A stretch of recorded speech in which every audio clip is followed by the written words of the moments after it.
It started with a text message that was never supposed to change anyone's life. My sister laughed as she sent me the address for a lunch reservation, insisting that a lonely Saturday deserved a ridiculous adventure. She admitted only later that she had secretly arranged for me to meet her millionaire best friend as a joke, expecting the afternoon to end with awkward silence, embarrassment, and a story our family would laugh about forever. None of us could have imagined that the cruel little prank would become the beginning of the greatest love story either of us had ever known.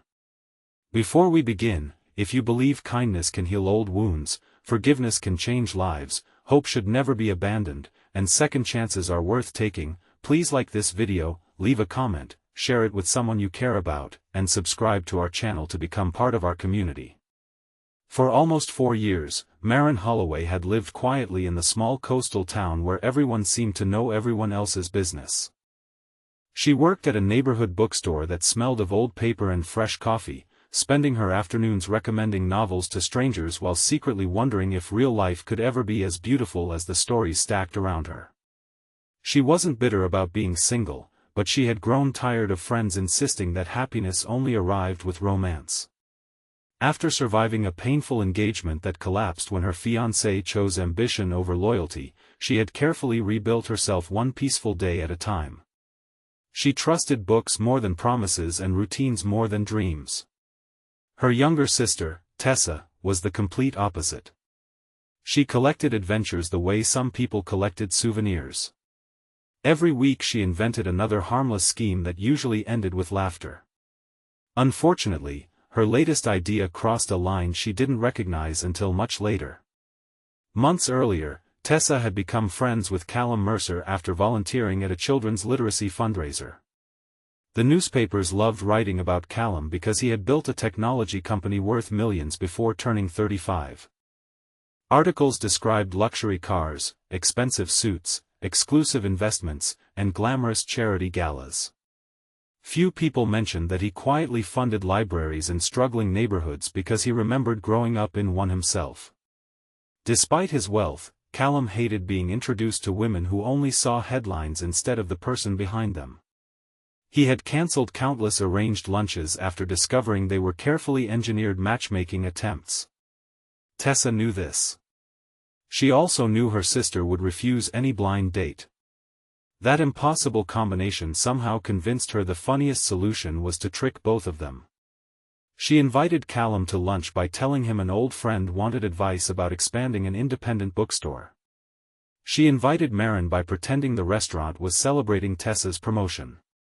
Then, only minutes before the reservation, she texted both of them that she had been delayed by an emergency and begged them to wait together.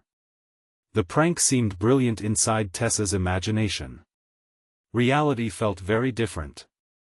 Maren arrived first, wearing a simple blue dress that reflected her practical personality. She noticed a tall man standing near the restaurant entrance, checking his watch with obvious impatience. When he politely introduced himself, confusion immediately spread across both their faces.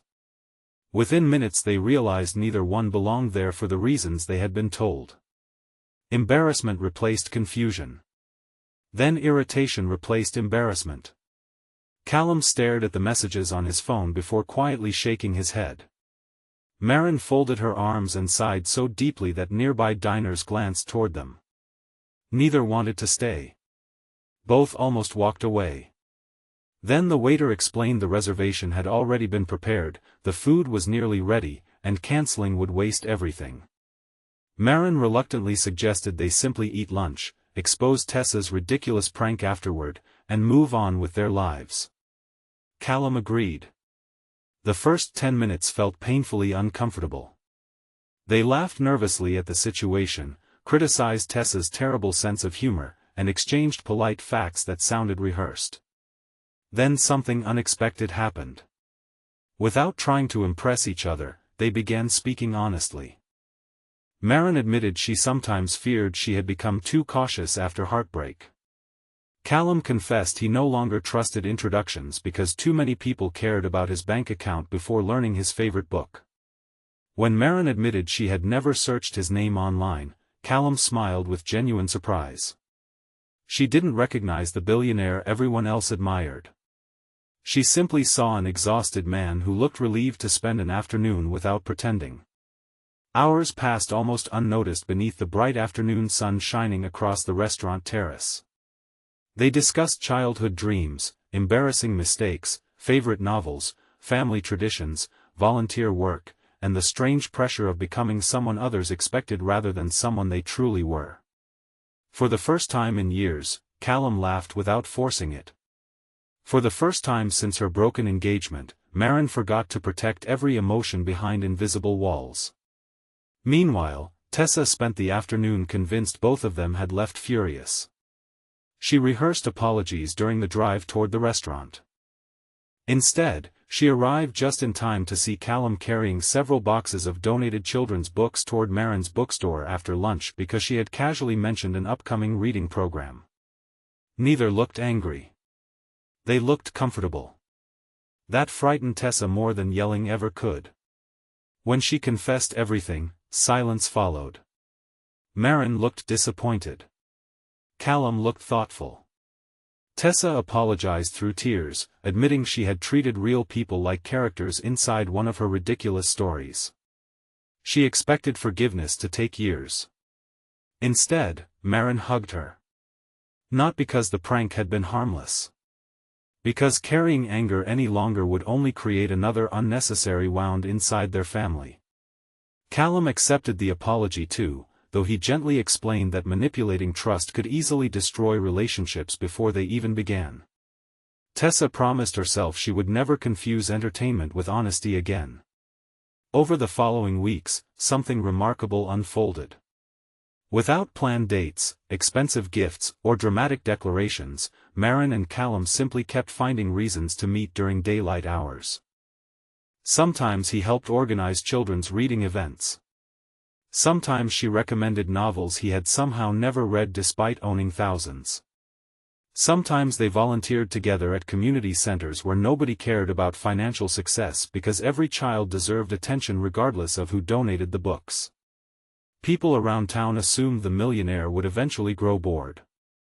Instead, he became more invested in ordinary moments than luxurious experiences.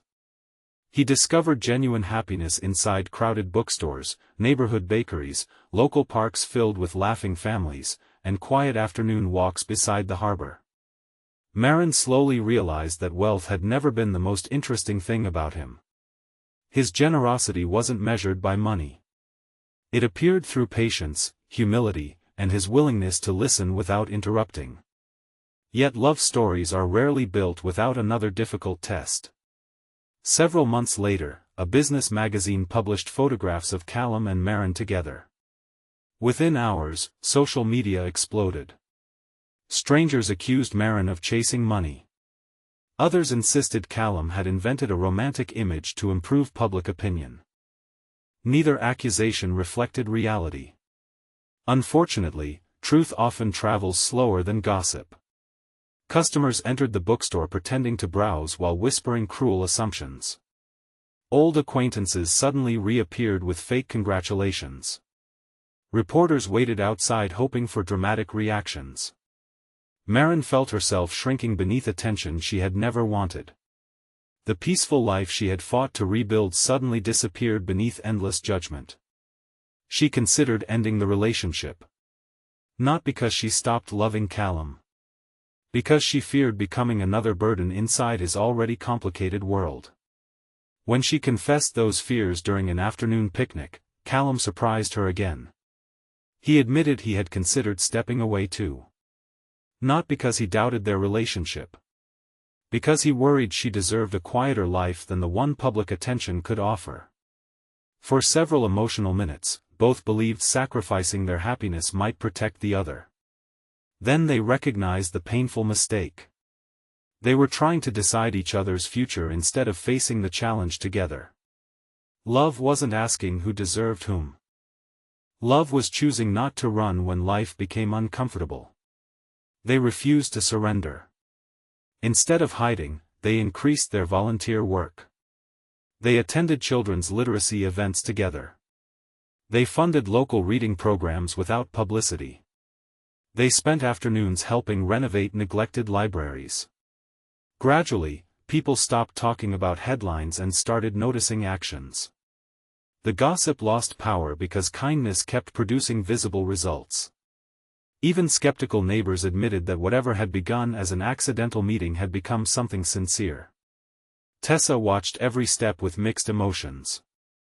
Her prank had created extraordinary happiness. Yet she knew happiness born from dishonesty remained a dangerous exception, not a justification. One sunny afternoon, she gathered enough courage to publicly apologize during the annual literacy fundraiser. She explained that real trust should never begin with manipulation, even if everything somehow worked out.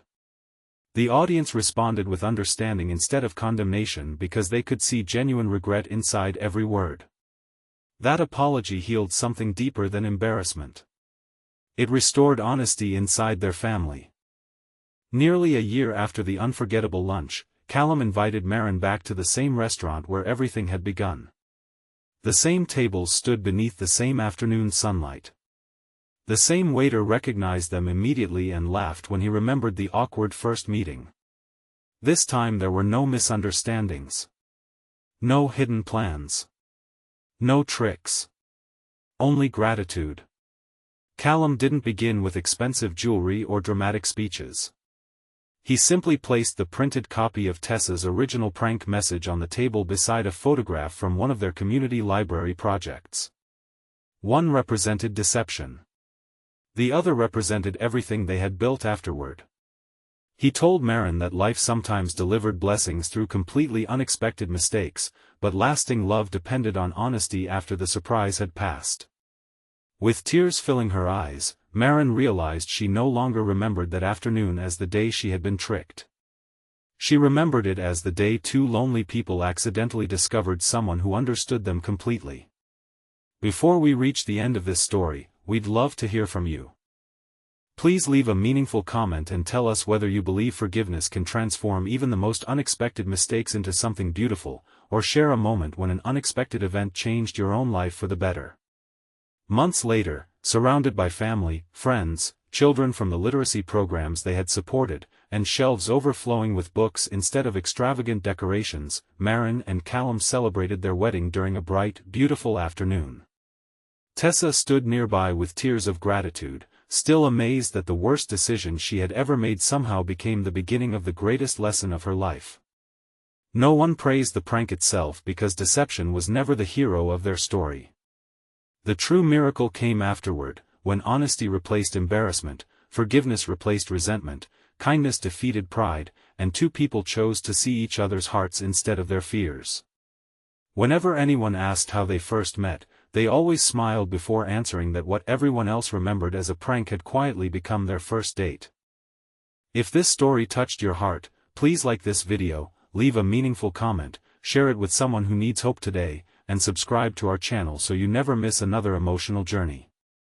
May this story remind all of us that while jokes can sometimes hurt, compassion, honesty, forgiveness, and genuine love have the power to rewrite even the most unexpected beginnings into unforgettable endings.